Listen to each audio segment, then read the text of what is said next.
Do you have commitment issues? I'm smiling because this line, commitment issues, has become like a cliche, a well-known excuse. People are dating on and on, perpetual daters, serial daters. You say, you're dating, might as well commit to each other. No, I have commitment issues. And for some, commitment is actually seen like a noose around their neck, a burden. Why should I be committed? I want to have an exit strategy. I want to have a back door. I remember a fellow telling me with joy, he says, I finally achieved a major goal in my life. I have a girlfriend. We're together. But I figured out how to be with her without being committed to her. I said, does she know about it? Not yet. He's with pride. He thinks commitment is a problem. Nothing could be further than the truth. Commitment is not just an ethical thing to be committed to someone you're with, or committed to something you're doing and you're committed to do. It's actually a greatest gift is to be able to have a commitment. It's to be able to find that something is necessary in your life and not optional or arbitrary.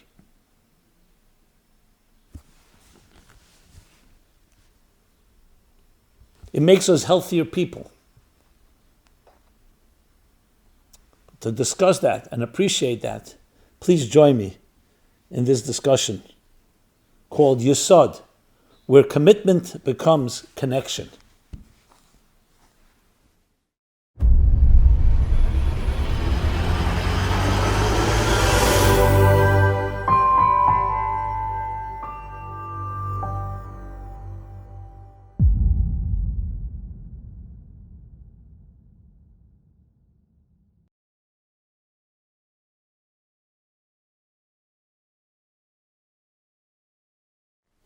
This is Simon Jacobson, and we'll be speaking about Yesod, where commitment becomes connection.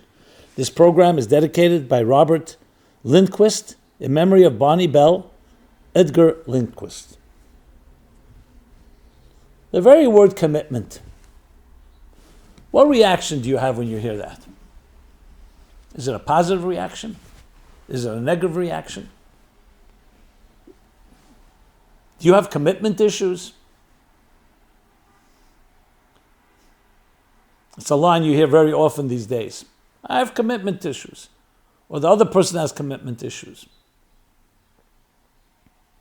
For some, commitment is actually seen like a noose around their neck, a burden. We want to have an exit strategy, a back door out. Why would I be completely committed to something? I remember a fellow coming to see me, and he was like ecstatic. I finally achieved one of my major goals in life. To be with someone and love them, but not be committed. He's talking about his girlfriend. So I said, does she know about that yet? He says, not yet. I'm not sure how I'm going to explain that to her. I'm not sure how that worked out anyway. With pride, he thought it was an achievement. I wanted to cry. Love without commitment. Why is he afraid of commitment? Why is it seen so as a negative? That nothing could be further than the truth. Commitment is a critical and healthy component for a healthy life. And that's what we're going to be discussing. So key points. First, let's talk about the standards of society. Why do people feel commitment is a necessary evil, if you wish? Because it sounds like you're trapped. I committed to something, I signed a contract, or committed verbally. It means I can't change, I can't do whatever I want, because I've committed. So it goes against the very sense of, looking for the right word, like that free abandon that you want to have. You don't want to be committed to anyone or to anything. It's very immature, of course. It also reflects on point number 2, that we don't know what real commitment is. Ask most people today, young or old, give me 1, 2, or 3 things. We'll start with 1 even. Obviously, if you can say 3, that would be great. But 1, that you're absolutely unconditionally committed to, no matter what. You're ready to fight for it, you're ready to die for it. Thank God I don't mean exactly to physically die, but the commitment is absolute. You're going to be hard-pressed to find many people who have an answer to that. And it's actually because of a blessing of comforts, a blessing of not having to fight wars, a blessing of prosperity, which in turn creates an apathy. You know when we're most crystal clear about our values? When we're challenged. Time of war. But I'm not suggesting we need that. I'm suggesting how do we find that same sense of urgency and clarity and focus in peaceful times? But that can be one of those $1 million questions. How do you have the best of both worlds? To be comfortable, but also feel the need to fight for something. The most important thing from the perspective of a human psyche, commitment is not just a nice thing. It's not just the right thing. You commit it, you stick to it even if you don't like it. It's actually the healthiest thing for a person. We are by nature committed people. Commitment is part of our oxygen. Imagine if your mother was not committed to you the 9 months of pregnancy. What would have happened? Committed to your safety, committed to nurturing, to nourishing you. Now the truth is, in pregnancy, it's almost the divine hand that's really the commitment to you. Because even if a mother is not a healthy mother, just her biological function in pregnancy is going to be one that takes care of her child. But let's go with the step of the day after the child is born. Imagine a parent is not committed to the child. What would end up with us? We're completely dependent. We're vulnerable, impressionable, defenseless to the people who are protecting and taking care of us. And it's not just the physical taking care, feeding, diapering,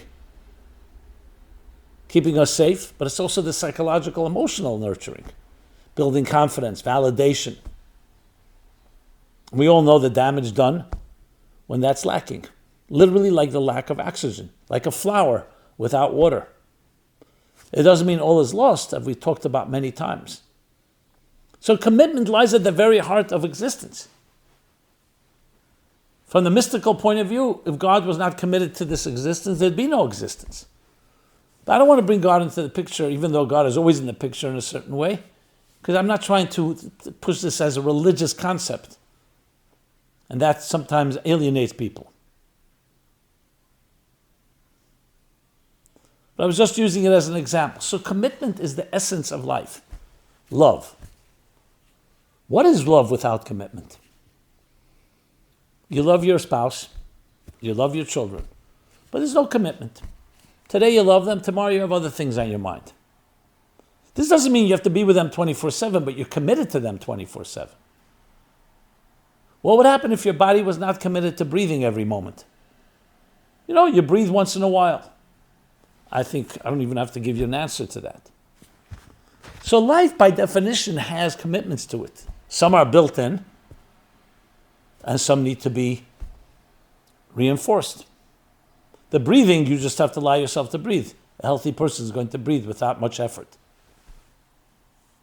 But when it comes to human commitments, it's a whole other story. So the truth is, commitment is not about a burden, a responsibility, an obligation. It may be partially that. It's above all connection. Is that we thrive on connection. Whether it's connection to parents, especially at a young age, friends, societies, our social connections. A person all alone, we all know how sad that is. No companionship, no validation, no reinforcement, no one to talk to. Think about that. Now, I understand someone will say, fine, so I want people to be committed to me, but why do I have to be committed to them? Okay, besides the selfishness inherent in that statement, because connection is not a one-way street. Connection is a two-way street. It means you're also connecting to something. And here I want to introduce the word bonding.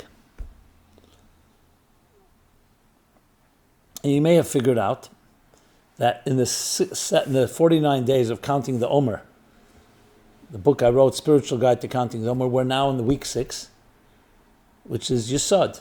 Yesod means foundation. But broadly it means to bond with something. What is a foundation? A foundation is a solid, unwavering base upon which a structure stands. But the same thing is with foundational principles. Something unwavering. Absolute commitment. But absolute connection. And absolute bonding. So in the spectrum of emotions, of human emotions, there's love, there's discipline, there's compassion, there's determination, there's humility, and then there's bonding. Then there's dignity, the 7th. You can have all the emotions. You can be a sophisticated and emotionally evolved person. You could be a brilliant person and have all your cognitive skills in place. But if you don't bond with something, you're lacking the most important ingredient, which is your connection to it. Your bond. When two people truly love each other, it's not just they love each other, they become like one, while maintaining their individuality. I remember years ago, I was giving a class, my weekly class. It was in Manhattan. After the class, a couple came over to me, a couple that I knew. I knew her first, and then later she started bringing her partner. And they wanted to talk to me privately, which we did. We spent half hour, 45 minutes after the class. They've been dating now for a long time. They love each other, they like each other, they care about each other. She says it's time to get married. Let's settle down, make a total commitment, let's sanctify this and turn it into a full marriage. Build a family. And he's holding out. When I asked him what does he say, he says, yes, we are committed to each other. For all practical purposes, we are like marriage. I say, so why not go through with the actual marriage? He doesn't really know, just resists doing so. Is there a problem? And then finally I realized, let's not discuss it. I said, do you mind, let's meet one-on-one. I thought maybe one-on-one we could talk more bluntly. Maybe he has something on his mind that's bothering him. So we decided to meet. I remember it was the Grand Army Plaza. We went to the top floor of the library. There's a cafe there. We sat. Smart individual, works in technology. Brilliant individual, I would even say. And we started exploring, we go through the usual suspects. Did your parents have a happy marriage? Often you hear not. So people are afraid of marriage. They didn't see good modeling. No, they had a good marriage. Is there something about this woman that you have concerns about? No, she's excellent. I love her. Do you have someone else in mind that you think may be better? No. Not interested in anyone else. I have everything I need here. Can you grow together? Absolutely. I went through the checklist and I couldn't find any reason that he... So I said, so it doesn't make sense. You're an intelligent guy. Why would you not commit? Commit to marriage. And that's that. Is it the finality of it? He doesn't want to commit. He says, what's wrong with the way it is right now? And then he even acknowledged, he said, I said, well, first of all, she wants to marry. So do it for her if you have no opposition.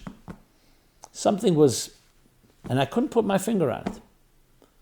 At some point, you could say, I don't know what to say. I have nothing more to say. I think it's a good idea. I would encourage you. But then something struck me. I remember this. I said to him, I don't think it's just about marriage. About her. I think in all your life. Is there anything you're absolutely committed to? Totally. Starts thinking, no, I'm not committed to anything in an absolute way. I do my work, but it's all Optional meaning I could see myself not doing it too. So I said, so it's not about maybe about her, it's about generally you're an intelligent guy. Why should you have any reason to completely be committed to anything in life? He says, yeah, that resonates. That resonates. And then he turns to me, out of the blue, he says to me, what are you committed to?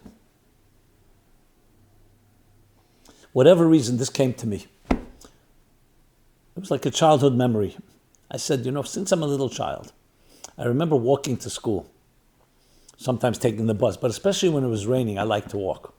Not because I liked the rain. I liked walking near the curb, up Rogers Avenue, which would then merge with Bedford, which would lead me to Bedford and Dean, the yeshiva I went to. And I walking along the curb as it was raining, the water would run down to the sewers at the corners. And there was often twigs, some dust, some other rubbish. And I had the pleasure of just opening up a channel that the water should run a bit smoother to get to its destination. And where was the destination? Not exactly the Atlantic Ocean. A sewer at the corner. But I liked the idea of opening up a clogged canal, so to speak. And I realized today I'm still doing the same thing. I have some type of absolute commitment and passion about helping people unclog blockages, psychological, emotional fears, insecurities. And I've been blessed with the ability to help people do that. And I'm absolutely committed to that. He began to cry, the person I was talking to. And it brought a tear to my eye as well. I never thought about it before, I never spoke about it before. But I guess his predicament elicited this from me. And he said, that's so beautiful. I wish I had something like that. And that's where I recognized, we both recognized, it was not about her per se. It was about in general in life, commitment to life.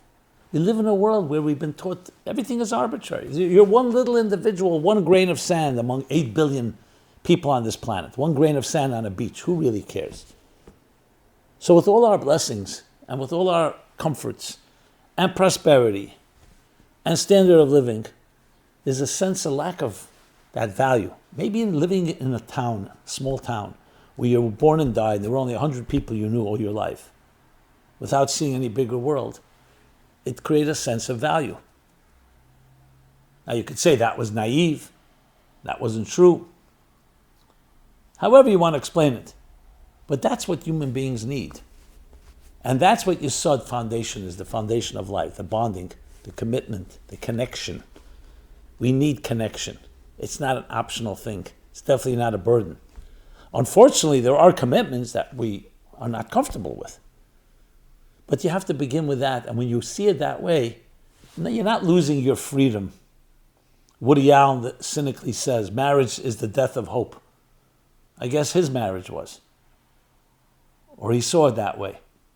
The beginning of hope is the ability to get beyond yourself and your selfish needs. But if you see yourself as the most important thing is your selfish needs, so of course, any commitment to anyone else or to anything else is going to be a compromise, a burden. But if you see it as part of emancipating yourself, connecting to a higher cause, connecting to something beyond yourself, then it's a blessing. So we have to begin by teaching our children not just how to love someone later in their lives and be committed, but to the very concept of commitment to your life. Commit to your life. Every morning you say Moda'ani, thank you for returning my soul to me. Your soul is indispensable, and the gratitude is indispensable. In that prayer we actually say, in the Hebrew, Moda'ani lefanecha melech chai v'kayim shechzarta bi nishmasi, for returning my soul to me. B'chem l'rabba amunasecha. With great compassion is your amunasecha, means your faith. Your faith in me. Your confidence, vote of confidence. It's absolute. Can you tell me someone that's excelled in this world without a vote of confidence? Athletes, they have a coach, they have fans, they have family, people who encourage them. Everywhere in life. You grow. You start in a company. You're working with veterans. You learn confidence from them. They have confidence in you. You make mistakes. You learn by trial and error. But ultimately, it's about a commitment. There's a commitment to you, and therefore a commitment from you to whatever it is that you're doing. Yes, some people, it comes naturally to them. A word is a word, so they're committed to it. But we're looking for something more than that. We're looking for a commitment out of love. You should want to be committed because that's what defines you and actualizes who you truly are. Because are you committed to yourself? And that's what I told the individual. I said, you're not even committed to yourself. Yes, you're committed to your freedom and to your independence and to your immediate needs, but not committed to your potential, to what you're capable of becoming. That's the key. Just for the record, a little while later, they did get married. Now they have children. I meet them from time to time. He's a new person. He's become a really great person. Now, he was great when I met him. He was a very talented, brilliant, but he was living in his own little world. It's like, didn't really spread his wings. So interesting, commitment, connection, bonding helped him spread his wings. And think of a bird. First, a bird needs to be in a nest. It needs to feel that connection, the commitment of its protectors, its parents, and then the bird goes and flies. You can't fly without that sense of foundation, bonding, commitment, connection. Critical piece in our lives. And the earlier you begin, the better it is. Unfortunately, we live in a world of many severed connections. A lot of attachment disorder. And then we get attached and connected to the wrong things. You could also bond with the wrong things. You could become obsessed with something. What is addiction if not that? I'm addicted to something. It's absolute connection. You can't live without it. But it's not helpful to you. It's suffocating you. Addicted to something that's destructive. So the addiction part, the connection, commitment part, that's the healthy part. But the connection to the object of your connection is the problem. You see this all the time. People are connected to things they enjoy. Often they can be superficial and definitely not transcendent. So the challenge is not the commitment, is to take commitment and direct it toward healthy ends, healthy goals. That's what this emotion is about. Where commitment becomes connection. And connection by definition means you're becoming one with it. Not just you love it. Not just you care about it. You become one. It's a bonding experience. Like two flames. They join together. You can't even distinguish. But this is not about losing individuality. It's about becoming something even greater than you are on your own. That's when two people truly bond and become inseparable. That doesn't happen overnight. You can have a crush on someone. You can be attracted to them. You can value them. That comes, but when you commit to them, something is added. I often tell people who say, I can't commit. I don't feel the firework. I don't feel that I'm bonded. It's the other way around. The commitment will lead to the bonding. Right now, the qualities are there. It's someone that you see is valuable, someone you like, someone you're attracted to. And the same thing with, I don't want to compare a person to an experience, but the same thing with an experience. Bonding is a whole other story. It becomes one with you. And that's when the inseparable part enters. It's foundational. And foundations means there's a certain eternal element to it. That's when you introduce eternity into an impermanent world. Immortality into an ever-changing existence. And it's in the reach of each one of us because we have it within us, whether you feel it or not. Whether you were given that gift to be taught that you have that indispensable component or not. It's there. So it's time to start accessing it. It may be dormant, it may be concealed, even to yourself. That's why you need people around you that validate it, that help fan the flames, ignite the spirit. But you could spread your wings and achieve things that no one but you can do. Find people that believe in you, that believe in that. That itself is commitment. Because when you do, then you're committed to yourself. You're committed to your mission, to your cause, to your calling.